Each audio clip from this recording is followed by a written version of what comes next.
आज़ादी के बाद देश के 14वें राष्ट्रपति के शपथ ग्रहण समारोह के साथ रायसीना हिल्स के मुख्य पहलुओं पर चर्चा के लिए इस एपिसोड में आपका स्वागत।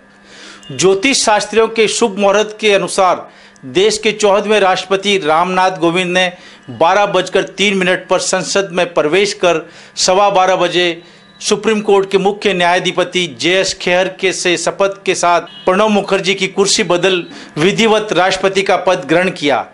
देश की आज़ादी 15 अगस्त 1947 के बाद राष्ट्रपति बनना, शपथ लेना, 21 तोपों की सलामी जैसी परंपरा को रायसीना हिल्स यानी राष्ट्रपति भवन और संसद के सेंट्रल हॉल ने 14 बार देखा है। लेकिन आज के राष्ट्रपति शपथ ग्रहण समारोह की विशेष बात शपथ के तत्काल बाद मात्र औपचारिकता के लिए पढ़ा जाने वाला नए राष्ट्रपति का भाषण परंपराओं से अलग हटकर देश के 125 करोड़ लोगों के दिलों को छू लेने वाला था। राष्ट्रपति रामनाथ कोविंद का यह भाषण किसी सरकारी अफसर की कलम से नहीं बल्कि स्वयं नए राष्ट्रपति ने अपनी भावनाओं को शब्दों में ढालकर पिरोया था, ऐसा लगता है। पहले भाषण का एक एक शब्द और एक एक लाइन को यदि नए राष्ट्रपति रामनाथ कोविंद 2022 तक के 5 साल कार्यकाल में देश के विकास में लागू करते हैं तो आज़ादी के बाद पहले राष्ट्रपति कोविंद होंगे जिन्हें भारत के 125 करोड़ दिल से पूजा करेंगे और अमेरिका की तरह भारतीय लोकतंत्र में भी राष्ट्रपति का महत्व बढ़ जाएगा। राष्ट्रपति रामनाथ कोविंद का पहले संबोधन में छोटे से घर से राष्ट्रपति भवन के सफर के उल्लेख के साथ देश को आपकी उम्मीदों पर खरा उतरने के विश्वास के साथ डॉक्टर राधाकृष्णन, राजेंद्र प्रसाद, कलाम साहब के साथ प्रणब मुखर्जी के पद चिन्हों पर चलने का संकल्प। देश की स्वतंत्रता के बाद सरदार वल्लभ भाई पटेल कैसा भारत चाहते थे, उन्हें याद कर गुजरात और प्रधानमंत्री मोदी का आभार व्यक्त कर दिया नए राष्ट्रपति ने। नए राष्ट्रपति रामनाथ कोविंद कैसे भारत निर्माण की कल्पना करते हैं, उसमें राष्ट्रपति ने बताया कि नैतिक आदर्शों वाला भारत देश के विभिन्न प्रदेशों की संस्कृति, भाषा, वेशभूषा में विभिन्नता के बाद भी मजबूत भारत में सबका सहयोग।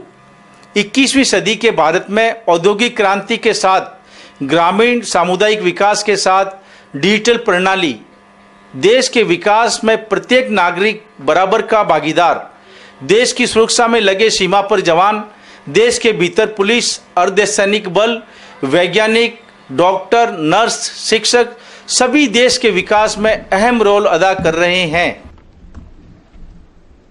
मैं ईश्वर की शपथ लेता हूं कि रामनाथ कोविंद ईश्वर की शपथ लेता हूं कि मैं श्रद्धापूर्वक भारत के राष्ट्रपति के पद का कार्यपालन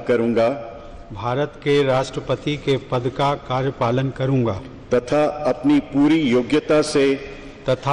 पूरी योग्यता से संविधान और विधि का परिरक्षण, संरक्षण और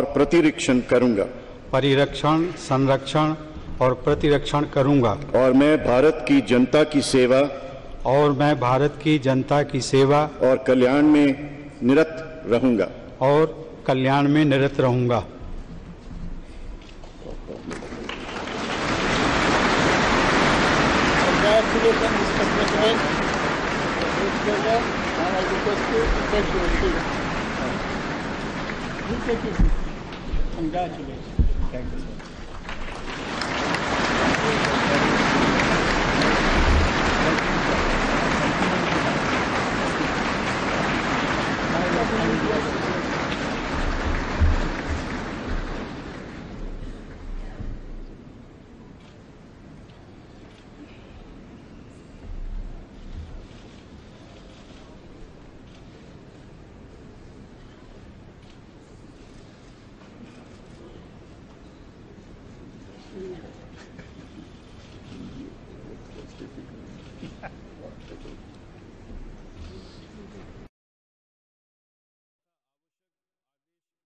राष्ट्रपति रामनाथ कोविंद ने किसानों के साथ खेतों में काम कर रही महिलाओं के अलावा आदिवासी वन क्षेत्र में पर्यावरण की रक्षा करने वालों एवं गांवों में सेवाएं दे रहे लोगों को राष्ट्र निर्माण में भागीदार बताया। शपथ के साथ पहले भाषण में राष्ट्रपति कोविंद ने पद की गरिमा के अनुकूल यह संदेश देने का प्रयास किया कि अब भाजपा या राजनीति से अलग और ऊपर उठकर देश के 125 करोड़ भारतीयोों को बिना धर्म, जाति, वर्ग या क्षेत्रता के भेदभाव के सभी को साथ लेकर नए भारत का निर्माण करेंगे। आज के शपथ ग्रहण समारोह में राष्ट्रपति कोविंद सेंट्रल हॉल की पहली पंक्ति में प्रधानमंत्री मोदी, कांग्रेस अध्यक्ष सोनिया गांधी के साथ जब लाल कृष्ण आडवाणी और उनके साथ खड़े मुरली मनोहर जोशी से जब मिले, तब राष्ट्रपति के अभिवादन ने इन दोनों नेताओं को जो सम्मान दिया उससे आम आदमी बहुत प्रभावित हुआ। राष्ट्रपति कोविंद के पहले आधा घंटे के झलकियां, उनका भाषण, उनकी विनम्रता और सेवानिवृत्त राष्ट्रपति प्रणब मुखर्जी के साथ चलने से लेकर राष्ट्रपति भवन से उनके नए निवास तक पहुंचाने में दिया गया सम्मान ने राष्ट्रपति कोविंद के चयन को प्रधानमंत्री नरेंद्र मोदी का उपयुक्त और प्रशंसनीय निर्णय साबित कर दिया। देश को इंतजार रहेगा कि राष्ट्रपति रामनाथ कोविंद अपने 5 साल के कार्यकाल में 2022 में जब देश आज़ादी की 75वीं वर्षगांठ मना रहा होगा, तब तक आज के पहले भाषण में किए गए वादे और देश के विकास के सपने को साकार करें और बिना राजनीतिक दबाव और बिना रबड़ स्टाम्प के राष्ट्रपति बनकर ये साबित करें कि देश राष्ट्रपति के विकास को आज भी सम्मान देता है। आदरणीय श्री प्रणब मुखर्जी जी, श्री हामिद अंसारी जी, श्री नरेंद्र मोदी जी, श्रीमती सुमित्रा महाजन जी, न्यायमूर्ति श्री JS खेहर जी, एक्सेलेंसीज, संसद के सम्मानित सदस्यगण, देवियों, सज्जनों और मेरे देशवासियों, मुझे भारत के राष्ट्रपति पद का दायित्व सौंपने के लिए मैं आप सभी का हृदय से आभार व्यक्त करता हूं। राष्ट्र निर्माण अकेले सरकारों द्वारा नहीं किया जाता।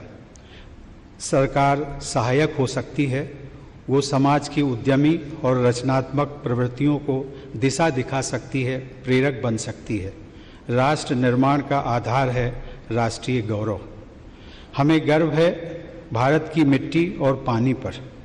हमें गर्व है भारत की विविधता, सर्वधर्म समभाव और समावेशी विचारधारा पर। हमें गर्व है भारत की संस्कृति, परंपरा एवं अध्यात्म पर। हमें गर्व है देश के प्रत्येक नागरिक पर।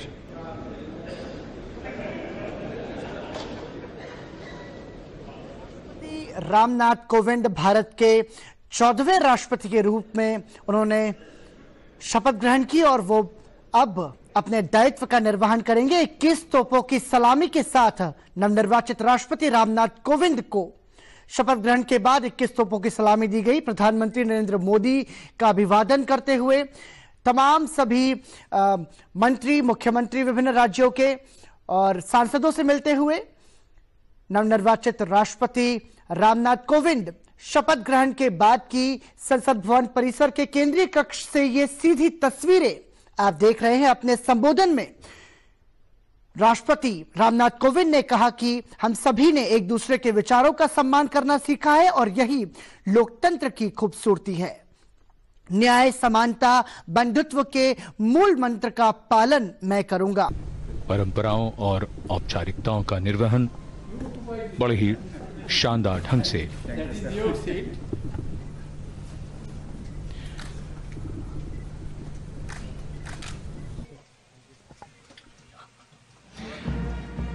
ऐतिहासिक राष्ट्रपति भवन जितना विशाल है, अगर इतिहास के पन्नों में देखें और इसकी विशालता को समझें तो वो हमें चमत्कृत करती है।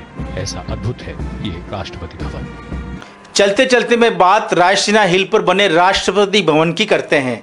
राष्ट्रपति भवन अब तक 340 कमरों और विशाल मुगल गार्डन की पहचान के साथ ही देखा जाता रहा है, जबकि राष्ट्रपति भवन 17 साल के निर्माण के बाद 1929 में जब बनकर तैयार हुआ, तब तक 3,500 मजदूर, कारीगर और इंजीनियरों ने दिन रात काम करके इस भवन की विशाल खंड को तैयार किया। राष्ट्रपति भवन के स्थान पर पहले रायसीना के नाम से एक पहाड़ी हुआ करती थी। इसे तोड़कर अंग्रेजों ने वायसराय भवन का निर्माण उस जमाने के मशहूर आर्किटेक्ट लुटियंस को दी, जिसने इस भवन के मार्बल तो इटली से मंगवाया, लेकिन बाहर से खूबसूरत दिख रहे राष्ट्रपति भवन का पत्थर राजस्थान के धौलपुर से एक ही चट्टान से और एक ही खान से लिया गया। राष्ट्रपति भवन की सजावट में विशाल झाड़ फानुस बेल्जियम से मंगवाए गए, जबकि इस विशाल भवन में स्टील का कहीं पर भी उपयोग नहीं किया गया है। राष्ट्रपति भवन का मुख्य आकर्षण 190 एकड़ में फैला विशाल मुगल गार्डन है, जिसकी सार संभाल शायद आपके किचन गार्डन में भी ऐसी नहीं हो सकती जैसे इस विशाल भवन में बने मुगल गार्डन में हो रही है। इसी के साथ 2.5 किलोमीटर लंबे कॉरिडोर वाले राष्ट्रपति भवन के मुख्य गुंबद के नीचे बना दरबार हॉल, जिसके मध्य में बिछे लाल कारपेट जो सीधे इंडिया गेट की तरफ शहीद स्मारक तक एक ही लेवल में जाता है। और दरबार हॉल की विशेषता है कि इसके मध्य भाग में लगा कारपेट यदि पूरा लंबा किया जाए तो राष्ट्रपति भवन 2 बराबर भागों में बंट जाता है।